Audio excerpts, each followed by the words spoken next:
Bismillahirrahmanirrahim. Assalamu alaikum wa rahmatullah. La paix soit sur vous. Je viens de le dire, le mot, la paix soit sur vous. Et si nous réfléchissons au bout du compte, la réconciliation, la réparation, c'est une histoire de paix, c'est une histoire d'apaisement, c'est une histoire de pacification, c'est une histoire de réussir à trouver la paix en soi. C'est pour ça que l'on répare. C'est pour ça que l'intention de la réparation ne doit pas être simplement de trouver où se situe le mal, mais comment on le répare, comment on accède à cet élément supérieur qui est celui de la paix. Dieu a pour nom la paix. Le paradis a pour nom la paix. Quand nous prions, nous appelons à la paix. Quand nous nous rencontrons, nous appelons que la paix soit sur chacun d'entre nous. Et ce que nous essayons de faire dans notre intimité avec nous-mêmes, c'est la paix avec Dieu, avec nous-mêmes et avec nos semblables.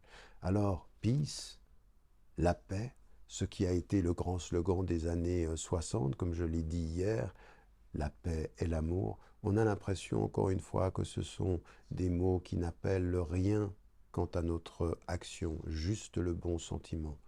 Et c'est tout à fait le contraire. En fait, la paix, pour y parvenir, requiert tout ce que nous avons vu pendant un mois. Savoir être, savoir s'écouter, savoir écouter, savoir voir, savoir se voir et agir dans le monde. Et agir dans le monde, on n'atteint la paix qu'à la condition de cette valeur supérieure de l'islam. La paix, c'est la valeur supérieure de l'islam, parce que dans l'islam, il y a salam, et que à partir de salam, on comprend la réalité de la présence de Dieu. La présence de Dieu, elle permet salamat nafs, la pacification de l'être, l'apaisement intérieur, le bien-être, parce qu'on a réparé les blessures de son enfance, les manques dans la présence, et puis les réalités discriminatoires dans la société.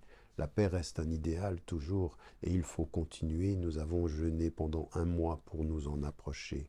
Il faut vivre pour essayer d'en être accompagné chaque jour de sa vie. C'est un véritable engagement. En fait, si on devait utiliser le mot le plus juste pour traduire ceci, c'est le mot de djihad. C'est la réparation perpétuelle qui est le djihad de la paix, le djihad de l'apaisement, le djihad de l'élévation. Non pas comme on a perverti le mot, mais comme nous le comprenons, avec la dimension spirituelle la plus profonde.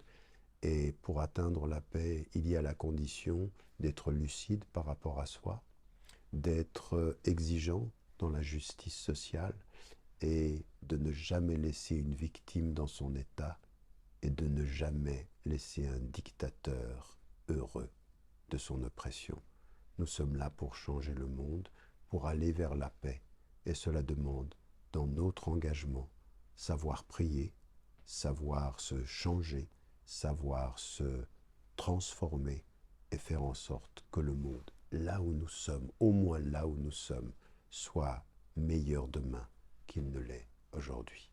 N'oubliez pas, n'oubliez jamais de dire à ceux que vous aimez, que vous les aimez. La vie est fragile.